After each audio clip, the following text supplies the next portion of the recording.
Buen día compañeros, pues hoy les voy a hablar acerca de la división de poderes. Pero primero, ¿qué es la división de poderes? La división de poderes es el principio organizativo de los estados modernos, según el cual las funciones legislativa, ejecutiva y judicial se ejercen a través de órganos distintos e independientes entre sí. La división de poderes permite que los diferentes poderes se limiten y moderen recíprocamente, creando una dinámica de pesos y contrapesos, de modo que entre ellos haya equilibrio y ninguno pueda prevalecer sobre el resto. La separación de poderes impide que haya abusos de autoridad, pues la autoridad pública se encuentra distribuida de manera equilibrada entre estos tres órganos fundamentales del Estado. El origen de esto sucede gracias a Aristóteles.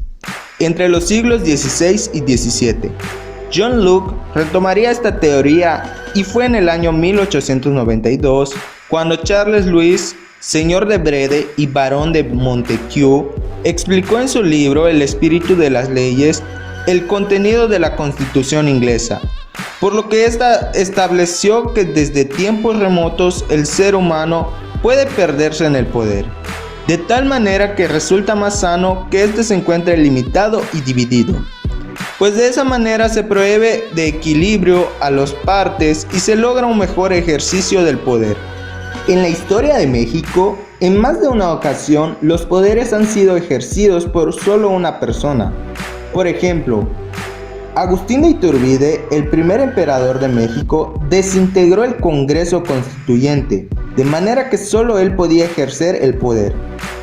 Otro ejemplo sería Antonio López de Santa Anna.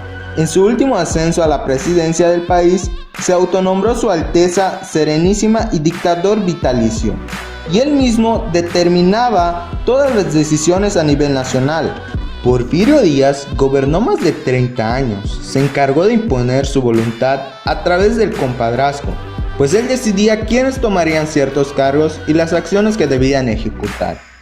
La sociedad, al darse cuenta de esto, deciden proclamar al Partido Liberal de los hermanos Flores Magón y de la sucesión presidencial de 1910 de Francisco y Madero. En pocas palabras, decidieron dividir el poder para evitar las vejaciones y las arbitrariedades que se habían cometido contra la población durante el porfiriato se repitieran.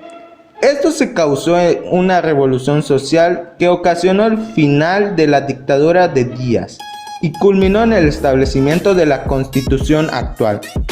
Como se mencionó, la Constitución está dividida en dos partes, la dogmativa y la orgánica. En la orgánica se establecen quiénes serán los depositarios de cada uno de los poderes de la Unión, su conformación, los requisitos para ejercer alguna función y las cosas de responsabilidad en las que podrían incurrir. A todo esto debe de entenderse que la división de poderes surge porque el ser humano se apoderaba de todo y decidía qué se debía hacer o qué no se debía hacer. Ahora les hablaré sobre el poder ejecutivo. Es el encargado de administrar al Estado, es decir, se ocupa de que todos los demás cumplan con las funciones que les corresponden, como es el caso de las secretarias del Estado. También ejerce funciones políticas, ya que tiene como objetivo satisfacer de la mejor manera posible las necesidades de la población y ejecutar las leyes para el correcto funcionamiento de la sociedad. Si alguien quiere ser presidente, necesita los siguientes requisitos: ser mexicano por nacimiento, con pleno gozo de derechos, hijo de padre o madre mexicanos, y por lo menos haber residido 20 años en el país. Tener al menos 35 años cumplidos al momento de la elección. Haber residido en México todo el año anterior a la elección. No tener ningún cargo religioso, sin importar el tipo de religión. En caso de ser militar, no estar en un servicio activo, mínimo 6 meses antes de la elección. No ser secretario o subsecretario del Estado, fiscal general de la República, ni titular del Poder Ejecutivo de alguna entidad federativa, a menos que se separe de su puesto 6 meses antes del día de la elección. no tener alguna de las incapacidades establecidas en el artículo 83 constitucional. Es decir, si Yara se quiere postular, necesita cumplir con todos estos requisitos para poder participar en las elecciones. Y en dado caso de ganar, se verificarán estos datos. Es importante mencionar que el representante del Poder Ejecutivo Federal permanecerá 6 años en el cargo y por ningún motivo podrá reelegirse, ya sea que haya ocupado ese puesto por elección popular, como interino o sustituto o provisional. Estos 3 supuestos corresponderán al tiempo en el que la persona haya resultado electa, no pudiera ejercer el cargo, por lo que el Congreso de la Unión deberá apoyar e incluso dar el visto bueno sobre quién y cómo se suplirá dicha ausencia. Cuando el presidente toma posesión de su cargo, tiene que rendir protesta, ya sea al Congreso de la Unión. Si no puede con este, deberá hacerlo ante el presidente de la Suprema Corte de la Justicia de la Nación. La toma de protesta resulta trascendente, pues el presidente se compromete a cumplir y hacer cumplir la Constitución. También las leyes que emanen de ella, jura lealtad a la nación y compromiso de hacer el bien, cuando sea posible, y la prosperidad de esta. También se destaca el patriotismo, que como presidente debe demostrar durante el ejercicio de su cargo. El artículo 89 constitucional establece las facultades y obligaciones del presidente. Estas son las facultades y obligaciones del presidente. 1. Promulgar y ejecutar las leyes que expidan en el Congreso de la Unión, proveyendo en la esfera administrativa su exacta observancia. 2.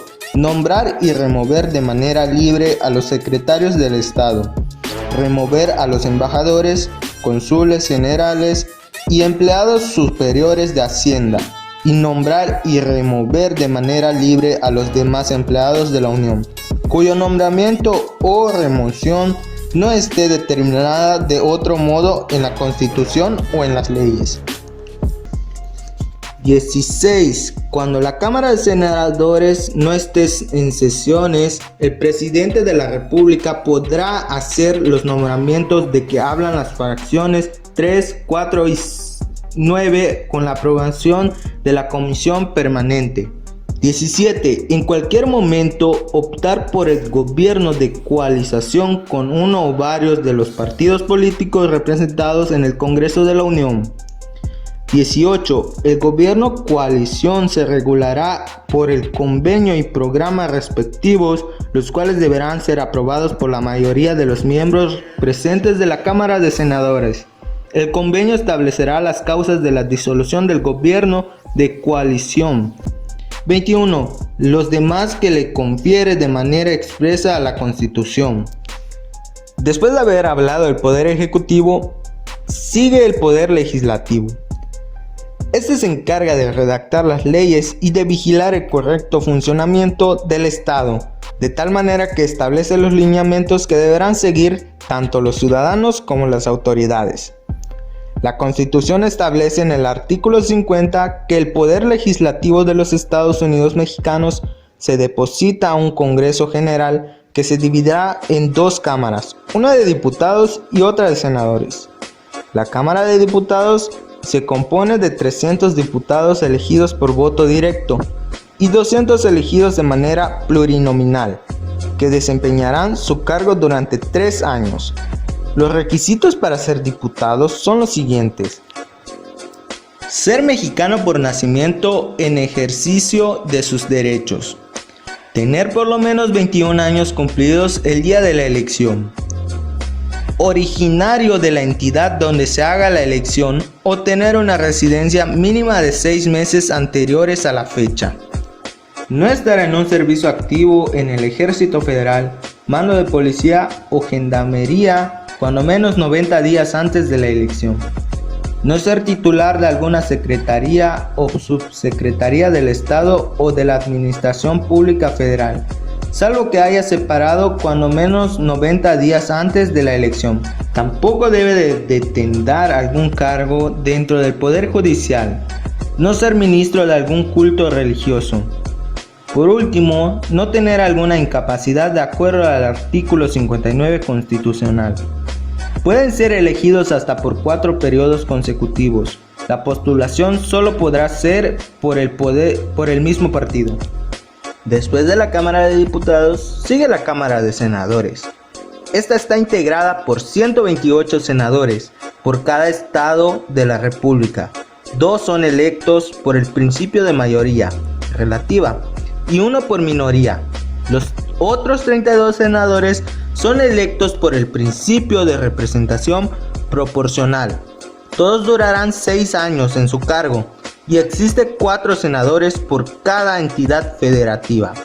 Los requisitos para ser senador son los mismos que para ser diputado, a excepción de la edad, que para este cargo corresponden 25 años cumplidos al día de la elección.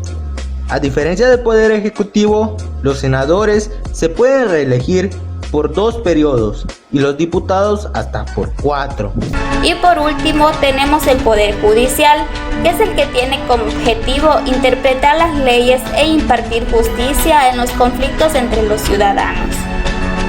Para concluir, en la división de poderes es fundamental para la existencia de la libertad, porque con ella ninguno de estos poderes tendrá la fuerza suficiente para imponerse sobre los otros e instaurar un régimen autoritario.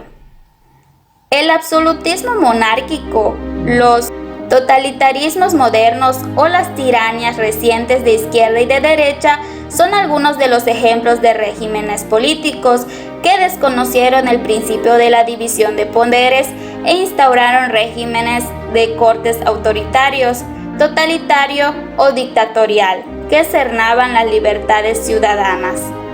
La separación de poderes, como tal, fue una de las conquistas de la Revolución Francesa contra la monarquía absoluta.